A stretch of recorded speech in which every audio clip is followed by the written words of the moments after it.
Bismillahirrohmanirrohim. Assalamualaikum warahmatullahi wabarakatuh. Perkenalkan, nama saya Alifah. Saya dari kelas Sosiologi Agama 4A.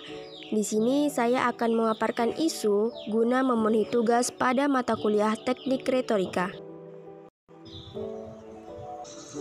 Isu yang akan saya angkat yakni mengenai kelitih yang ada di Yogyakarta.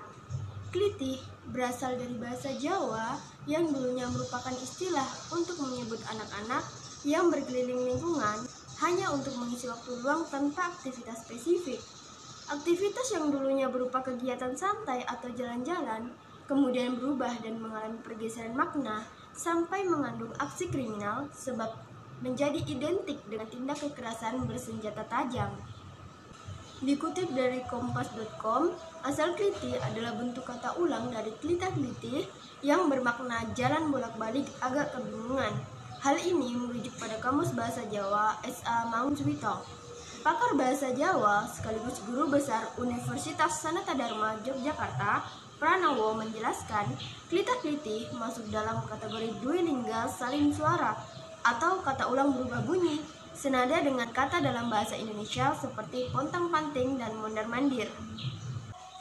Sejauh ini, aparat kepolisian, akademisi, dan psikolog di Yogyakarta memberikan keterangan bahwa aksi kelitih sebenarnya adalah fenomena anak muda yang sedang mencari jati diri, pengakuan dari lingkungan sosial mereka, namun dengan cara-cara yang merugikan orang lain dan menyebabkan teror.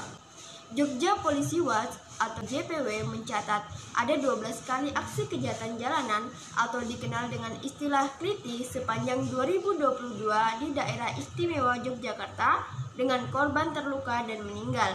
Kondisi ini bisa merusak citra Yogyakarta sebagai kota pelajar dengan slogan berhati nyaman. Aksi kelitih ini menggunakan benda-benda tajam seperti celurit dan gir yang diikatkan pada kain. Para pelaku mencari sasaran secara acak sehingga siapa saja bisa menjadi korban. Kasus kekerasan di jalanan yang dicatat oleh JPW sepanjang 2022 yang pertama yaitu pada tanggal 1 Januari 2022 pukul 5.00 waktu Indonesia Barat. Kasus dugaan kejahatan jalanan atau kelitih terjadi di timur perempatan Lempuyangan, Yogyakarta. Seorang pria dikabarkan menjadi korban kejahatan jalanan di depan TK Aba Lampuyangan. Kemudian pada tanggal 12 Januari 2022, kasus kejahatan jalanan menimpa Tegar Leonando atau TA, warga Warung Boto, Umbul Harjo, Kota Yogyakarta. Korban hendak olahraga di kawasan alun-alun selatan Kota Yogyakarta. Pada tanggal 18 Januari 2022, jajaran Polsek Umbul Harjo, Kota Yogyakarta berhasil menangkap para pelaku. 3 dari 5 pelaku merupakan residivis dengan kasus yang sama dan masih berstatus bersyarat. Modus para pelaku yakni mencari musuh atau lawan. Kemudian pada tanggal 21 Januari 2022, aksi kelitih terjadi di Jalan Magelang kilometer 5,5, tepatnya di Kabupaten Sinduadi, Melati, Sleman. Jajaran Reskrim Polsek Melati berhasil meringkus 5 terduga pelaku kelitih.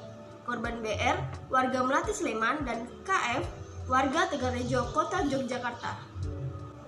Kemudian pada tanggal 28 Januari 2022, Asep Taryanto, warga Melati Sleman, menjadi korban keberingsatan pelaku kejahatan jalanan atau kelitih di Jalan AM Sangaji Jetis, Kota Yogyakarta. Saat itu, Asep bersama istrinya pergi menebus obat di salah satu apotik yang melayani 24 jam. Namun ternyata apotek tersebut tutup. Kaca mobil Daihatsu milik Asep pecah dan berlubang akibat dilempar batu oleh orang tidak dikenal. Kemudian pada tanggal 8 Februari 2022, aksi kelitih terjadi di kawasan Jalan Karangkajen, Margangsan, Kota Yogyakarta. Korban FD mengalami luka memar di hidung dan luka lecet di tangan serta lutut. Kedua terduga pelaku yakni RT dan SM warga Kota Yogyakarta berhasil diamankan pihak kepolisian. Akan tetapi tidak dilakukan penahanan dengan alasan pelaku masih di bawah umur. Kasus ke-6 yakni pada tanggal 12 Februari 2022. Korban AJ warga Caturharjo, Sleman diduga menjadi korban kelitih akibat beletuk Sidorejo, Godean, Sleman. Kali ini korbannya RDK dan seorang anak warga Moyudan, Sleman. Polisi berhasil menangkap 5 terduga pelaku. 2 dari terduga pelaku masih di bawah umur. Akibat peristiwa tersebut, korban RDK mengalami luka dan mendapat 5 jahitan, sementara seorang anak mengalami luka di perut dan mendapat 4 jahitan. Kemudian, tanggal 20 Februari 2022, aksi diduga keliti terjadi di Jalan Kleringan, Gowongan, Jetis, Kota Yogyakarta. Korban bernama Eka Prasetya, warga Purwobinangun, Pakem, Sleman, yang terluka kena sabetan celurit. Terduga pelaku ABN, warga Gowongan, Jetis, Kota Yogyakarta. Kemudian, pada tanggal 6 Maret 2022, warga Trimulyo 1, Kepek, Wonosari, Gunung Kidul, menangkap 4 remaja yang diduga pelaku kelitih. Kemudian pada tanggal 18 Maret 2022, peristiwa diduga kelitih terjadi di Pakem Turi, tepatnya depan SMK Muhammadiyah, Pakem, Sleman. Polisi berhasil menangkap 13 terduga pelaku kejahatan yang diduga melakukan pengeroyokan terhadap 2 pemuda asal Garongan, Turi, Sleman.